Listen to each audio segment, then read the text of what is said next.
Ferrocarriles argentinos en manos argentinas, con Argentina, ansiedad de progreso, cruzan cual arterias de un inmenso cuerpo humano todos los puntos del territorio patrio. Es el único tren museo itinerante que hay en el mundo. Me encantó verlo porque yo viajé. Este justamente es el coche presidencial, justamente. Justamente al tener ese nivel de uso oficial, de uso presidencial, permitió que hace más de 40 años viajaran entonces Papa Juan Pablo II. Nos vinimos hasta la ciudad de Belleville para recorrer este Museo Nacional Ferroviario itinerante. Son 9 vagones que recopilan gran parte de la historia, de distintas formaciones, distintos trayectos que hacía el ferrocarril desde sus inicios hasta la actualidad. Un recorrido muy interesante para conocer no solamente la historia, sino también el presente de los ferrocarriles argentinos. Son 9 vehículos, de los cuales 8 son para los visitantes. Uno es la parte donde está el motor, el pañol, toda la parte operativa nuestra. Tenemos 2 coches de provincia de Buenos Aires, que son los 2 primeros, donde se ingresa y hay actividades más para las infancias. Después el siguiente coche es un coche donde está trenes turísticos argentinos, que es el tren a las nubes, la trochita de Río Negro, la trochita de Chubut. Después tenemos el coche presidencial, que equivale al Tango 01, dedicado al presidente. Un coche de televisión pública y radio nacional, donde hay un museo donde hay artefactos de ellos. Después tenemos un coche museo nacional, el Museo Nacional Ferroviario, donde están todos los artefactos y actividades propias de la actividad ferroviaria. El coche cine, donde se proyecta una película, un documental a la tardecita, y a la noche tenemos 2 funciones de cine, a las 8 y a las 10, que tenemos un convenio con el Inca, entonces nos proveen de películas de origen nacional. Y terminamos en un coche salón bar, que viajaban hacia el Expreso Buenos Aires Mendoza, que se llama Libertador. Entonces ahí se puede comprar merchandising, un café, disfrutar un poquito del momento. Bien. Este proyecto es una iniciativa de Trenes Argentinos, Capital Humano, y nuestra finalidad es recuperar y preservar todo este patrimonio histórico y a su vez poder acercarlo a muchas localidades de nuestro país, a la mayor cantidad de estaciones posibles. Todos estos coches antiguamente formaron parte de servicios especiales y trenes turísticos que eran denominados de gran turismo en la época, que después de su uso fueron quedando, la gran mayoría de estos coches, en estado de abandono. Entonces se hizo un trabajo de puesta en valor en la localidad de Junín, en el interior de la provincia de Buenos Aires, y ahí es donde se hizo la puesta en valor en conjunto y la conformación del tren museo. Este justamente es el coche presidencial, justamente. Utilizaban era solamente para presidentes, tiene casi 70 años, traído de Holanda, básicamente en 1955. Fue una gran compra que se hizo de trenes y entonces como obsequio se incluyó esto para uso presidencial.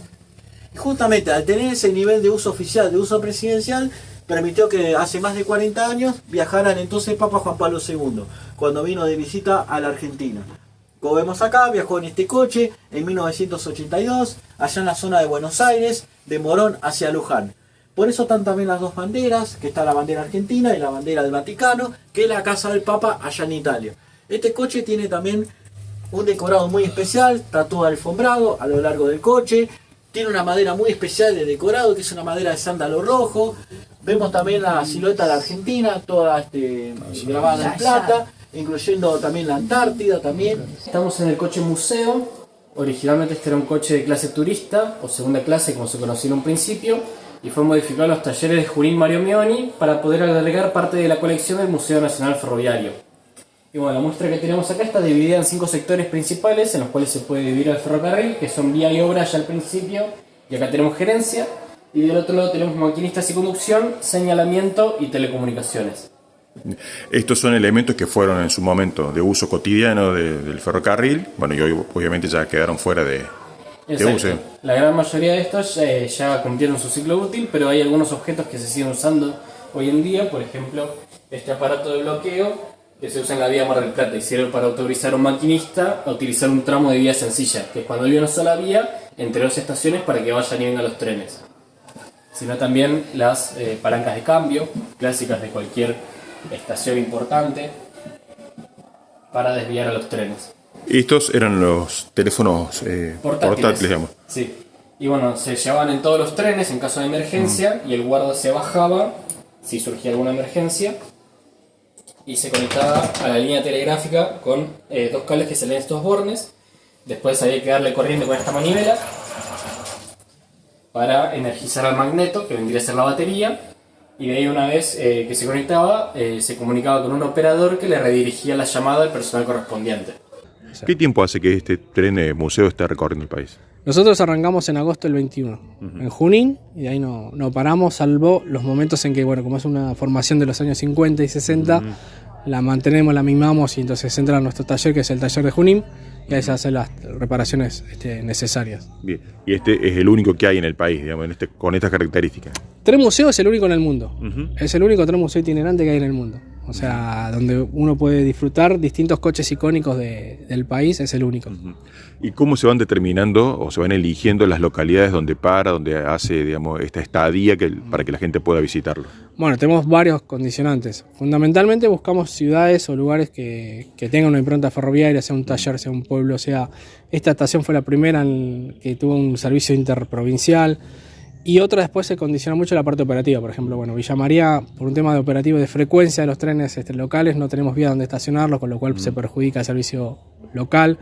Bueno, hay un montón de... Entonces, bueno, y se van erigiendo también de acuerdo a la disponibilidad tanto de locomotoras como... Porque es un tren que el sistema de frenos no es muy compatible con todo el material rodante, ya es obsoleto. Entonces también tenemos ese condicionante de locomotoras, de personal, o sea, bueno... Entonces se va eligiendo lugares como donde se vaya pudiendo avanzar. Bueno, de todas maneras, eso no impidió que ya recorrieran varios kilómetros y muchas localidades. Sí, llevamos casi 40 localidades, 152.000 personas nos visitaron, 8.000 kilómetros recorridos. No, eso no se impide, bueno, pero vamos eligiendo por eso, de acuerdo a la disponibilidad de material y bueno, tratando de abastecer y abarcar todo el país. Resultó muy interesante recorrer la historia un poco de los trenes en Argentina. Me sorprendió el nivel de comodidad que ofrecían estos coches, siempre en perspectiva respecto al tiempo que estamos hablando, 1960, 70, 50. El coche comedor me resultó muy importante, y el coche presidencial, donde también estuvo Juan Pablo II.